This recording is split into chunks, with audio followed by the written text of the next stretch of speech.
Chapitre 10 Halloween. Le lendemain, Malfoy n'en crut pas ses yeux lorsqu'il vit que Harry et Ron étaient toujours à Poudlard, l'air fatigué, mais la mine joyeuse. Au matin, Harry et Ron trouvaient finalement que cette rencontre avec le chien aux trois têtes était une belle aventure et ils avaient hâte d'en connaître d'autres. Harry avait révélé à Ron l'existence du paquet transféré de Gringotts à Poudlard et il s'était longuement demandé ce qui pouvait bien justifier une protection aussi dissuasive. « Ou bien c'est quelque chose qui a beaucoup de valeur, ou bien c'est un truc très dangereux, dit Ron. Ou bien les deux, ajouta Harry. Mais pour l'instant, la seule chose qu'il savait de cet objet mystérieux, c'était qu'il était long de 5 cm environ, et sans indice supplémentaire, il n'avait aucune chance d'en savoir davantage. En revanche, ni Hermione, ni Neville ne montraient le moindre intérêt pour ce qui se trouvait sous la trappe. Tout ce qui comptait, pour Neville, c'était de ne plus jamais se retrouver en présence du chien.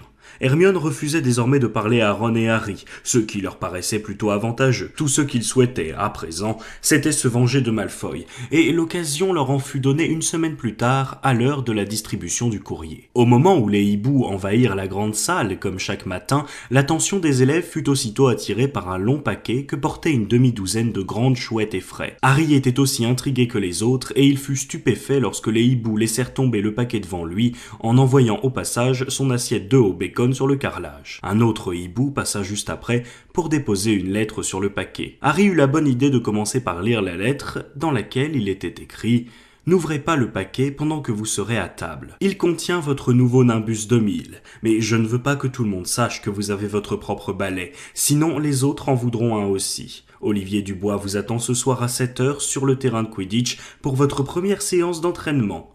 Professeur McGonagall. » Harry montra la lettre à Ron en éprouvant les plus grandes difficultés à ne pas laisser éclater sa joie. « Un Nimbus 2000 » marmonna Ron avec envie. « Je n'ai même jamais eu l'occasion d'en toucher un. » Ils se hâtèrent de quitter la salle pour aller déballer le paquet loin des regards, mais Crabbe et Goyle leur barrèrent le chemin de l'escalier et Malfoy prit le paquet des mains de Harry. « Ça m'a l'air d'être un balai » dit Malfoy en tâtant le paquet. Il le lui rendit avec une expression de mépris mêlée d'envie. « Cette fois tu es fichu, Potter.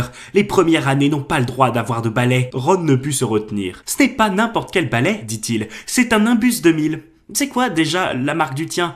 Un Comet 260, c'est ça ? Les comètes, c'est pas mal quand on n'y regarde pas de trop près. Mais évidemment, les Nimbus, c'est une autre classe. »« Qu'est-ce que tu en sais, Weasley ?» répliqua Malfoy. « Tu n'aurais même pas de quoi te payer la moitié d'un manche. Toi et tes frères, vous les achetez brindille par brindille. » Avant que Ron ait eu le temps de répondre, le professeur Flitwick apparut juste à côté de Malfoy. « J'espère que vous n'êtes pas en train de vous disputer, » couina le professeur. « Potter s'est fait envoyer un balai, » répliqua Malfoy. « Oh oui, bien sûr, » répondit le professeur Flitwick, en gratifiant Harry d'un sourire rayonnant. « Le professeur McGonagall m'a mis au courant. De quel modèle s'agit-il ?»« C'est un Nimbus 2000, monsieur, » dit Harry qui s'efforça de ne pas éclater de rire devant l'expression horrifiée de Malfoy. « Et c'est grâce à Malfoy que j'ai pu l'avoir. » Puis Harry et Ron montèrent l'escalier en essayant de ne pas rire trop fort tandis que Malfoy ne parvenait pas à dissimuler sa rage et son trouble. « S'il n'avait pas volé le rappel-tout de Neville, je ne ferais pas partie de l'équipe, » gloussa Harry. « Alors j'imagine que tu prends ça comme une récompense pour avoir violé le règlement !»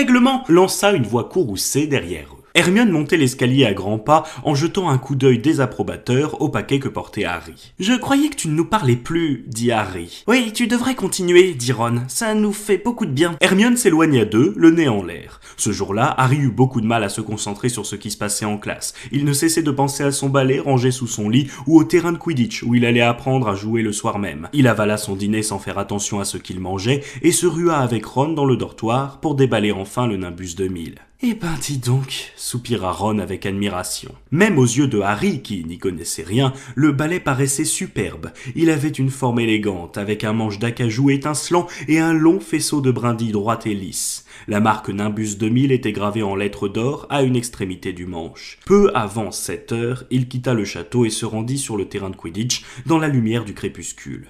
C'était la première fois qu'il entrait dans le stade. Il était entouré de gradins installés en hauteur qui permettaient aux spectateurs d'être suffisamment haut placés pour ne rien perdre du spectacle. À chaque bout du terrain étaient plantés des poteaux en or, surmontés de larges cercles verticaux. Ils ressemblaient un peu à ces bâtonnets en plastique à travers lesquels les enfants moldus soufflent des bulles, sauf que ces poteaux-là faisaient 15 mètres de hauteur. Impatient d'essayer son balai, Harry l'enfourcha sans attendre l'arrivée de Dubois et décolla aussitôt. La sensation était extraordinaire. Le Nimbus 2000 enchaînait les virages à la moindre caresse, montait en chandelle, descendait en piqué, passait à travers les cercles d'or, fonçait à toute vitesse sur toute la longueur du terrain. « Hey Potter, redescends !» Olivier Dubois venait d'arriver avec une grosse boîte en bois sous le bras. Harry atterrit auprès de lui. « C'était vraiment très bien, » dit-il les yeux étincelants. « Je comprends ce que McGonagall voulait dire, tu as vraiment un don. Ce soir, je vais simplement t'apprendre les règles. Ensuite, tu participeras aux entraînements 3 fois par semaine. » Il ouvrit la boîte. À l'intérieur, il y avait 4 balles de tailles différentes. « Alors voilà, » dit Dubois. « Le Quidditch a des règles très simples, même s'il est très difficile d'y jouer. Chaque équipe comporte 7 joueurs. 3 d'entre eux sont des poursuiveurs. »« 3 poursuiveurs » répéta Harry pendant que Dubois prenait une grosse balle rouge vif de la taille d'un ballon de football. « Cette balle s'appelle un soifle, » expliqua Dubois. « Les poursuiveurs se passent le soifle, les uns aux autres, et essayent de le lancer à travers un des cercles d'or pour marquer un but. Chaque but rapporte 10 points. Tu me suis ? Le poursuiveur lance le soifle à travers les cercles pour marquer un but. En fait, c'est une sorte de basketball à 6 paniers qu'on joue sur des balais. »« C'est quoi ça, le basketball ?» demanda Dubois intéressé. « Peu importe, continue. Dans chaque équipe, il y a un autre joueur qu'on appelle le gardien. Le gardien de l'équipe de Gryffondor, c'est moi. Mon rôle consiste à tourner autour des poteaux pour empêcher les poursuiveurs de l'équipe adverse de marquer. 3 poursuiveurs, un gardien, dit Harry qui était bien décidé à faire entrer tout ça dans sa tête. Et il joue avec le soifle. D'accord, compris. Et les autres balles, elles servent à quoi ? Je vais te montrer. Tiens, prends ça. » Dubois lui tendit une batte un peu plus courte que les battes de baseball. « Je vais t'expliquer ce que sont les cognards. » Il montra à Harry 2 balles noires identiques, légèrement plus petites que le soifle rouge. Harry remarqua que les 2 balles essayaient de se dégager des lanières qui les maintenaient dans la boîte. « Recule un peu, » dit Dubois. Il se pencha et libéra l'un des cognards. Aussitôt, la balle noire sauta en l'air et se précipita droit sur la figure de Harry. Celui-ci donna un grand coup de batte dans la balle pour l'empêcher de lui casser le nez et l'envoya zigzaguer un peu plus loin. La balle revint alors à la charge et s'attaqua cette fois à Dubois qui plongea sur elle et parvint à l'immobiliser sur le sol. « Tu vois ?»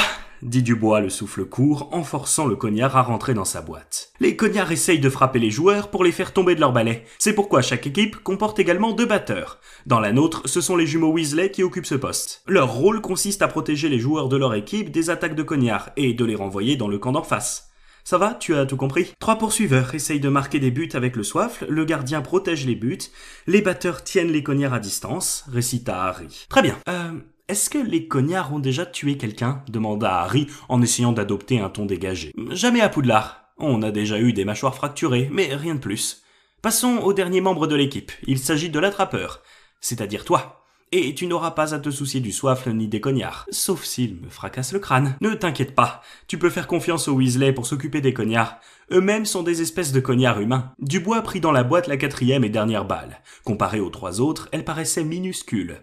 De la taille d'une grosse noix, elle était d'un or étincelant et pourvue de petites ailes d'argent qui battaient sans cesse. « Ceci, » dit Dubois, « c'est le vif d'or, la plus importante des 4 balles. Elle est très difficile à attraper à cause de sa rapidité et de sa petite taille. C'est l'attrapeur qui est chargé de la saisir. Il doit se faufiler parmi les autres joueurs pour essayer de l'attraper avant l'équipe adverse. Car l'attrapeur qui parvient à s'emparer du vif d'or fait gagner 150 points à son équipe, ce qui lui assure pratiquement la victoire. C'est pourquoi les attrapeurs sont si souvent victimes de coups bas. Un match de Quidditch ne se termine que lorsque le vif d'or a été attrapé. C'est pour ça que les matchs peuvent durer indéfiniment. Je crois que le record est de 3 mois. Il fallait sans cesse fournir des remplaçants pour que les joueurs puissent dormir un peu. Voilà. Tu as des questions à poser ? Harry fit non de la tête. Il avait très bien compris ce qu'il avait à faire. Le problème, c'était d'y arriver. On va commencer l'entraînement sans le vif d'or, dit Dubois en rangeant soigneusement la petite balle dans la boîte. Il fait trop sombre, on pourrait le perdre. On utilisera ça à la place. Il sortit de sa poche un sac de balles de golf ordinaire et quelques minutes plus tard, Harry et lui volaient sur leur balai, Dubois jetant de toutes ses forces les balles de golf dans tous les sens pour que Harry les attrape. Harry n'en rata pas une seule et Dubois en fut enchanté. Au bout d'une demi-heure, la nuit étant tombée, ils durent mettre fin à la séance d'entraînement. Cette année, la coupe de Quidditch sera gravée au nom des Gryffondor, assura Dubois d'un ton joyeux, tandis qu'il retournait vers le château. Je ne serais pas étonné que tu deviennes encore meilleur que Charlie Weasley. Et pourtant, il aurait pu jouer dans l'équipe d'Angleterre s'il n'était pas parti à la chasse aux dragons. Harry était si occupé par ses cours et ses séances d'entraînement qu'il ne voyait plus le temps passer. Il ne s'était pas rendu compte qu'il était à Poudlard depuis déjà 2 mois. Il se sentait beaucoup mieux au château qu'à Privet Drive. C'était là désormais que se trouvait son vrai foyer. Quant aux cours, il lui paraissait de plus en plus intéressant, maintenant qu'ils avaient assimilé les notions les plus élémentaires. Au matin de Halloween, les élèves se réveillèrent dans une délicieuse odeur de citrouille qui flottait dans les couloirs. Mieux encore, le professeur Flitwick leur annonça qu'il allait leur apprendre à faire voler des objets. Tout le monde en rêvait depuis qu'il l'avait vu envoyer le crapaud de Neville à travers la classe dans un magnifique vol plané. Le professeur Flitwick demanda aux élèves de se répartir en équipe de 2. Harry avait Seamus Finnegan pour partenaire. Ce fut un soulagement, car Neville lui avait lancé un regard plein d'espoir. Ron, lui, dut faire équipe avec Hermione Granger. Il était difficile de dire qui en était le plus fâché, Hermione ou Ron. Elle ne leur avait plus parlé depuis le jour où le balai de Harry était arrivé. « N'oubliez surtout pas ce mouvement du poignet que nous avons appris !» couina le professeur Flitwick, perché sur sa pile de livres, comme d'habitude.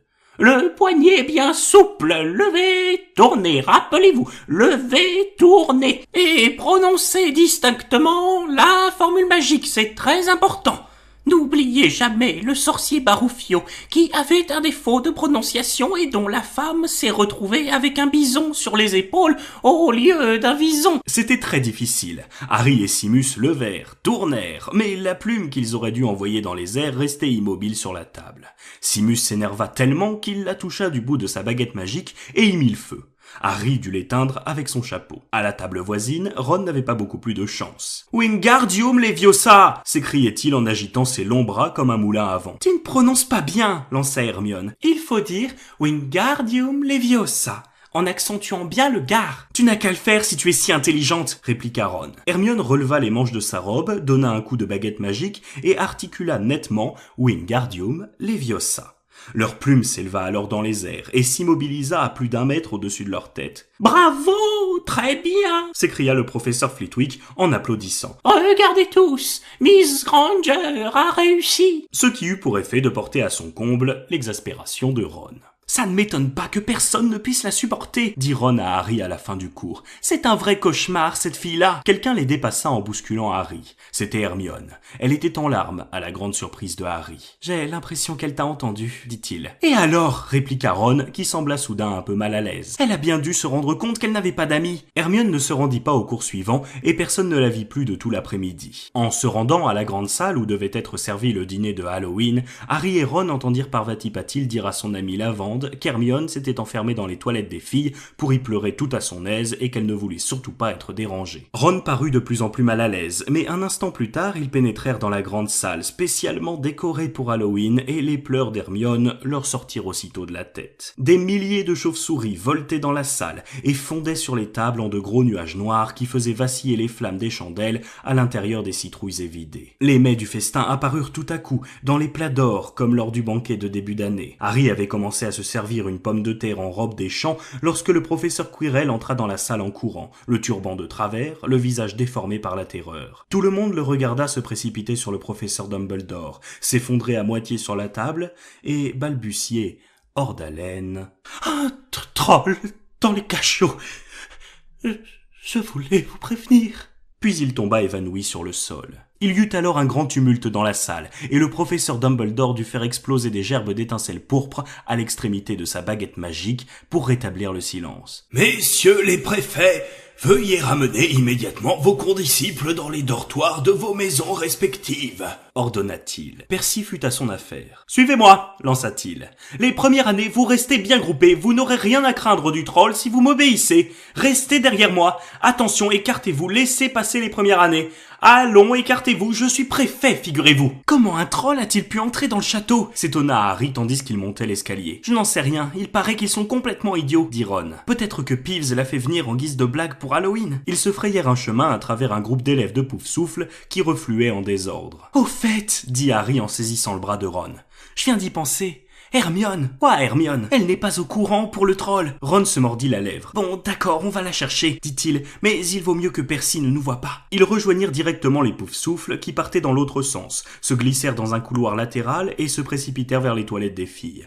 Ils venaient de tourner le coin lorsqu'ils entendirent derrière eux des pas précipités. Percy! Souffla Ron, qui poussa aussitôt Harry derrière la statue d'un griffon. Ils jetèrent un coup d'œil et aperçurent, non pas Percy, mais le professeur Rogue qui traversa le couloir et disparut. « Qu'est-ce qu'il fait là ?» murmura Harry. « Il devrait être descendu dans les cachots avec les autres profs. Aucune idée. » Ils se faufilèrent en silence dans l'autre couloir pour essayer de voir où allait Rogue. « Il monte au 3e étage, » dit Harry. « Tu sens cette odeur ?» chuchota Ron. Une odeur nauséabonde flottait en effet dans le couloir, un mélange de vieilles chaussettes et de toilettes mal entretenues. Ils entendirent alors un grondement sourd et un bruit de pas sonores, comme des pieds géants qui martelaient le sol. Ron montra du doigt un autre couloir qui partait vers la gauche. Tout au bout, une masse énorme s'était mise en mouvement et avançait dans leur direction. Ils se recroquevillèrent dans l'obscurité et regardèrent la chose apparaître à la lueur d'une fenêtre que traversait un rayon de lune. C'était un spectacle épouvantable. Près de 4 mètres de hauteur, une peau grise et terne comme de la pierre, un corps couvert de verrues qui avait l'air d'un énorme rocher au sommet duquel était plantée une petite tête chauve de la taille d'une noix de coco. La créature avait des jambes courtes, épaisses comme des troncs d'arbres, avec des pieds plats hérissés de pointes. L'odeur pestilentielle qu'elle dégageait défiait l'imagination. Le monstre tenait une gigantesque massue qui traînait par terre au bout de son bras d'une longueur interminable. Le troll s'arrêta devant une porte et jeta un coup d'œil. Il agita ses longues oreilles comme s'il réfléchissait, puis il se baissa et s'engouffra lentement dans l'ouverture. « La clé est dans la serrure » murmura Harry. « On pourrait l'enfermer. Bonne idée » dit Ron un peu nerveux. La bouche sèche, ils s'approchèrent avec précaution de la porte ouverte, en priant pour que le troll n'ait pas l'idée de sortir au même moment. D'un bond, Harry parvint à attraper la clé, à claquer la porte et à la verrouiller. Ravis de leur victoire, ils se mirent à courir le long du couloir, mais un cri perçant les arrêta net. C'était un cri déchirant, désespéré, et il venait de derrière la porte qui retenait le troll prisonnier. « Oh non » dit Ron aussi pâle que le baron sanglant. « C'était la porte des toilettes des filles » balbutia Harry horrifié. « Hermione » s'exclamèrent-ils ensemble. Ils n'avaient pas d'autre choix que de faire volte-face et de se précipiter pour aller rouvrir la porte. Les doigts tremblants, Harry dut s'y prendre à plusieurs reprises pour tourner la clé dans la serrure. Lorsqu'il parvint enfin à pousser la porte, Hermione Granger, plaquée contre le mur du fond, paraissait sur le point de s'évanouir. Le troll s'avançait vers elle en arrachant les lavabos des murs sur son passage. « Essaye de la tirer ailleurs !» lança Harry à Ron. Il ramassa un robinet et le jeta de toutes ses forces contre le mur. Le troll s'arrêta à 2 mètres d'Hermione, se retourna d'un mouvement lent et lourd et cligna ses petits yeux stupides pour essayer de voir ce qui venait de faire ce bruit. Son regard mauvais tomba alors sur Harry. Le troll hésita un instant, puis s'avança vers lui en soulevant sa grosse massue. « Ouais, petite tête !» cria Ron, qui s'était glissé de l'autre côté de la pièce. Il lui jeta un tuyau, mais le troll ne sentit pas le choc sur son épaule. Il avait entendu le cri en revanche, et il s'arrêta à nouveau, tournant vers Ron son mufle repoussant, ce qui donna à Harry le temps de passer derrière lui et de se précipiter sur Hermione. « Viens, cours !» cria-t-il en essayant de la tirer vers la porte. Mais elle était incapable de faire un geste et restait collée au mur, la bouche grande ouverte, figée de terreur. Leur cri, qui s'était répercuté en écho dans le couloir, avait rendu le troll fou furieux. Il poussa un rugissement et marcha droit sur Ron, qui était le plus près de lui et n'avait aucune issue. Empoignant sa baguette magique, Harry fit alors quelque chose qui était à la fois très courageux et très stupide. Il prit son élan, sauta au cou du troll et parvint à s'accrocher derrière lui. Le troll ne sentait pas le poids de Harry. En revanche, il sentait très bien la baguette magique qui lui était entrée droit dans une narine. Avec un cri de douleur, la créature se trémoussa et brandit sa massue, Harry toujours accroché à son cou. À tout instant, le troll pouvait le jeter à terre d'un coup de patte ou réussir à lui abattre sa massue sur la tête. Hermione s'était effondrée sur le sol, à moitié évanouie. Ron sortit sa propre baguette magique, sans très bien savoir ce qu'il allait en faire. À tout hasard, il prononça la formule qu'ils avaient apprise au cours du professeur Flitwick. « Wingardium Leviosa !» Aussitôt, la massue s'arracha toute seule de la main du troll, s'éleva très haut dans les airs, se retourna lentement et s'abattit avec un craquement sinistre sur la tête de son propriétaire. La créature vacilla, puis tomba en avant, face contre terre, avec un bruit sourd qui fit trembler toute la pièce. Harry, entraîné dans sa chute, se releva, les jambes flageolantes, le souffle court. Ron était resté immobile, la baguette toujours levée, contemplant la masse inanimée du monstre. Ce fut Hermione qui rompit le silence. « Il est mort ?» « Je ne crois pas, » dit Harry. Il doit être simplement assommé. Il se pencha et récupéra sa baguette magique qui était restée enfoncée dans la narine du troll. Elle était à présent couverte d'une espèce de colle grise pleine de grumeaux. Bah, de la morve de troll. Il essuya la baguette sur le pantalon du monstre. Un craquement soudain et des bruits de pas sonores leur firent lever la tête. Ils ne s'étaient pas rendus compte du vacarme qu'ils avaient produit, mais bien entendu, les rugissements et la chute du troll n'étaient pas passés inaperçus. Un instant plus tard, le professeur McGonagall fit irruption dans la pièce, suivi de près par Rogue et Quirrell qui fermaient la marche. Quirrell jeta un coup d'œil au troll, laissa échapper un gémissement et s'assit sur un siège de toilette, une main sur le cœur. Rogue se pencha sur le troll. Le professeur McGonagall regardait Ron et Harry qui ne l'avaient jamais vue aussi furieuse. Ses lèvres étaient livides, l'espoir de gagner 50 points pour Gryffondor s'évanouit aussitôt. « Qu'est-ce qu'il vous est passé par la tête ?» dit-elle avec une colère froide. Harry échangea un regard avec Ron, qui tenait toujours sa baguette en l'air. « Vous pouvez vous estimer heureux de ne pas vous être fait tuer, » poursuivit le professeur McGonagall. « Pourquoi n'êtes-vous pas dans votre dortoir ?» Rogue jeta à Harry un regard féroce. Harry baissa les yeux, alors qu'il aurait préféré que Ron rabatte sa baguette. Une petite voix s'éleva alors. « Professeur McGonagall, ne soyez pas trop sévère, s'il vous plaît. Ils étaient venus me chercher. »« Miss Granger !» Hermione avait réussi à se relever. « J'étais partie à la recherche du troll parce que je croyais pouvoir m'en occuper moi-même.